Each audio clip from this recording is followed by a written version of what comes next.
Bienvenue pour le sermon du vendredi.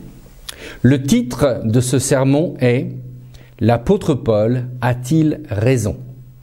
Si j'emploie ce titre qui peut sembler un petit peu osé, c'est que je me rends compte, après des années de ministère, mais aussi de vie pratique, que beaucoup de chrétiens et de chrétiennes utilisent la Bible ou des portions de la Bible comme des slogans de vie, et parfois ces slogans sont totalement déstructurés du contexte dans lequel l'écrit a été publié. Et là aujourd'hui, je souhaite prendre un texte qui, à mon sens, a fait couler beaucoup d'encre et a permis encore aujourd'hui à de nombreuses personnes d'être déçues dans leur parcours de foi, pour ne pas dire être déçues de Dieu, parce qu'entre ce qu'ils lisent, ce qu'ils entendent comme des slogans et le résultat de leur vie, il n'y a pas de cohérence. Comme vous le savez, pour vous qui nous suivez, je suis très attaché à l'idée que notre témoignage chrétien doit être concret, cohérent et crédible.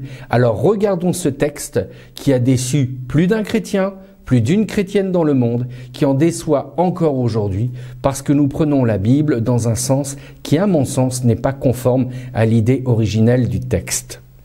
Nous lirons donc l'apôtre Paul en Philippiens au chapitre 4 et les versets 4 à 7. Je rappelle que je lis dans la traduction œcuménique de la Bible. Le texte nous dit « Réjouissez-vous dans le Seigneur en tout temps. Je le répète, réjouissez-vous. Que votre bonté soit reconnue par tous les hommes, le Seigneur est proche. Ne soyez inquiets de rien, mais, en toute occasion, par la prière et la supplication accompagnées d'actions de grâce, faites connaître vos demandes à Dieu. Et la paix de Dieu, qui surpasse toute intelligence, gardera vos cœurs et vos pensées en Jésus-Christ. » Fin de lecture. Quand on lit ce texte au premier degré, excusez-moi de le dire comme ça, mais nous sommes dans l'espèce d'invocation, comme quoi il suffit de se réjouir en Dieu, de faire connaître ses besoins à Dieu, et d'un coup, comme par miracle, oserais-je même dire comme par magie, tout s'envole, les problèmes de la vie, voilà, tout est terminé. Mais pensez cela, faire dire cela au texte, c'est encore une fois faire dire à la Bible ce qu'elle ne dit pas. La première chose pour bien comprendre ce texte, c'est qu'il y a une progression. La première démarche se trouve au verset 4. « Réjouissez-vous dans le Seigneur en tout temps. » Je le répète, réjouissez-vous. La question que nous devons nous poser, c'est quel est le motif, quel est le mobile que nous avons de nous réjouir dans le Seigneur?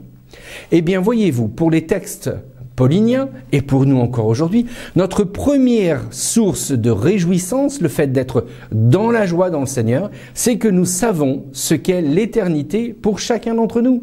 Nous sommes sauvés par grâce, par le moyen de la foi. Nous y sommes pour rien, c'est le don gratuit de Dieu, dit ce même Paul en Éphésiens, et c'est cela qui nous met dans la joie.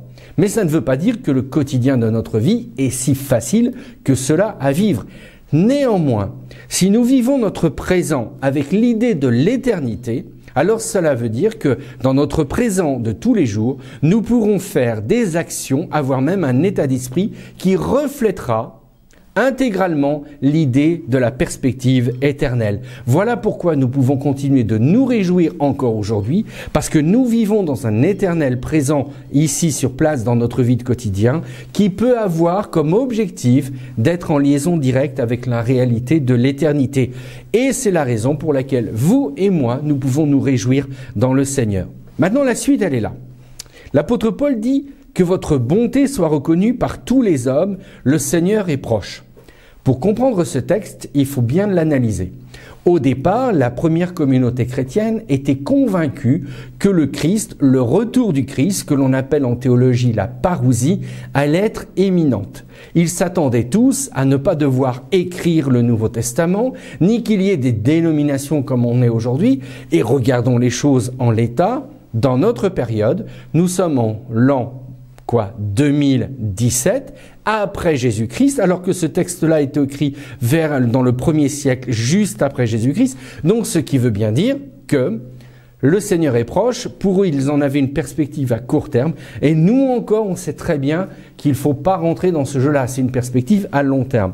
Mais la chose était connue que oui, à un moment ou à un autre, le Seigneur est proche, il reviendra, nul ne sait le jour et l'heure, et que donc à partir de ce moment-là, il faut que notre bonté soit reconnue par tous. La raison est essentielle. Pour nous aujourd'hui, comme les chrétiens d'autrefois, si nous nous conduisons comme des gens qui avons des témoignages totalement contradictoires, comment, lorsque le Seigneur reviendra, les hommes pourront nous dire « Mais tu sais, je me suis dirigé vers celles et ceux qui confessent ton nom, celles et ceux qui se réjouissaient par toi, mais finalement ils ont été tellement terribles avec moi que je n'ai pas pu croire en toi. » Ça, c'est la notion de bonté reconnue devant tous. Et si vous et moi, nous pratiquons des œuvres autre chose que des œuvres de bonté, à un moment ou à un autre, elles se retourneront contre nous parce que les hommes pourront dire « Mais celles et ceux qui prétendent te représenter, finalement, ne sont pas corrects par rapport à ce qu'ils disent et à ce qu'ils font. » Donc voilà pourquoi nous devons faire en sorte que notre bonté soit reconnue de tous, mais pas parce que nous voulons adopter un masque de bonté. C'est parce que notre temps présent est en liaison directe avec l'éternité auquel nous nous référons. Voyez-vous, c'est pas tout à fait la même chose. Et ensuite vient l'autre partie du texte qui, à mon sens, est un peu galvaudée. Ne vous inquiétez de rien, mais en toute occasion, par la prière et la supplication, accompagnée d'actions de grâce, faites connaître vos demandes à Dieu. Et certains prêchent encore aujourd'hui qu'il suffit simplement de ne pas s'inquiéter, on fait connaître et tout va entrer dans l'ordre. Ça n'a rien à voir. Ça n'a rien à voir. D'abord, je ne connais pas un seul parent qui ne s'inquiète pas pour ses enfants. Ça n'existe pas. Je ne connais pas une seule personne qui, autour d'elle, voit des choses qui ne vont pas, qui ne va pas s'inquiéter.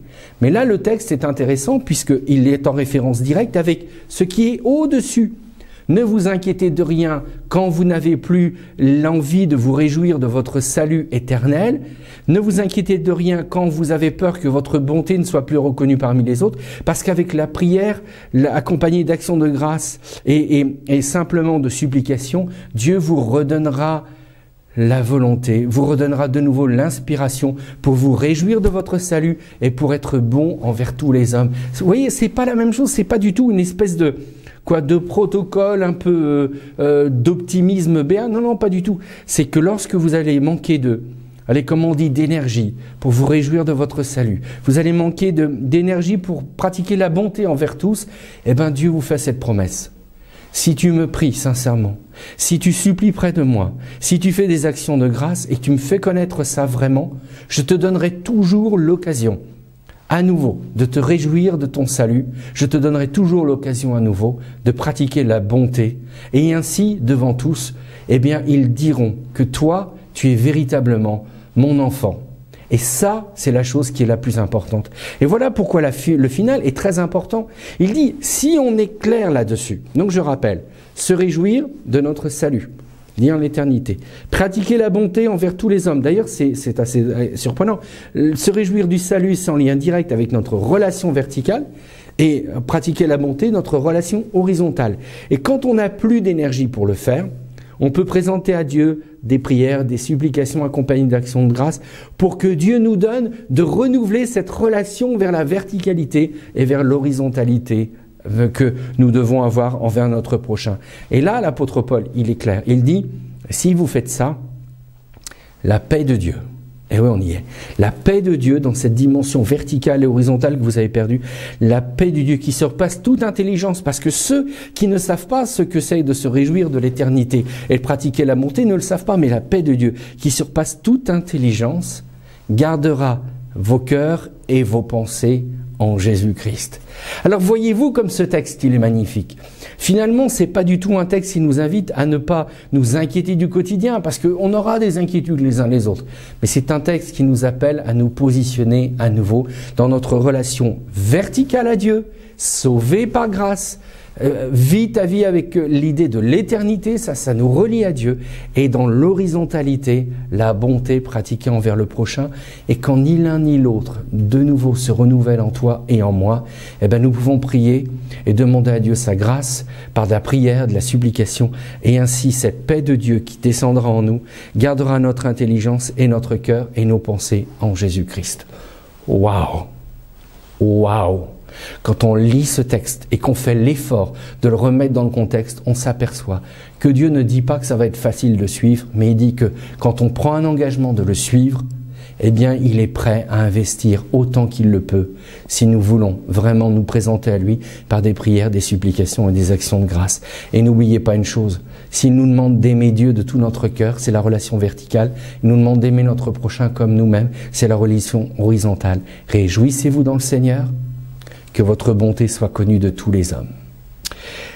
Je vais vous laisser avec cette idée forte. Comme je le dis chaque semaine, vous êtes libre de partager ou non ce que je vous ai apporté. Vous êtes libre de le remettre en cause. Lisez vous-même le texte, allez voir des commentaires, mais faites toujours en sorte que le bon sens humain rencontre l'intelligence de la foi. Ne faites jamais mentir les Écritures. Remettez les Écritures dans leur contexte historique. Remettez les Écritures dans l'idée même de l'auteur originel.